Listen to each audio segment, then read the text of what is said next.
How to change language on RedNote app.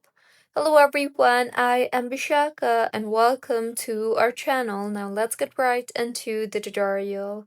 Firstly, go ahead and open the RedNote app on your device and make sure you are signed in. Now, tap on the Me option on the bottom right of your screen and then tap on the Settings option you see there right beside the Edit Profile option.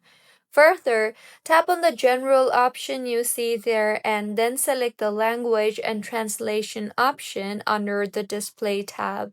You will then see various languages available there. So go ahead and tap on your preferred language that you want to change the language to of the RedNote app. And with this, as you can see, the app's language has been changed. So this is how you can change language on RedNote app. If you find this tutorial helpful, please like the video and do comment if you have any queries. Also, do subscribe to our channel for more helpful tutorials like this. See you on the next one.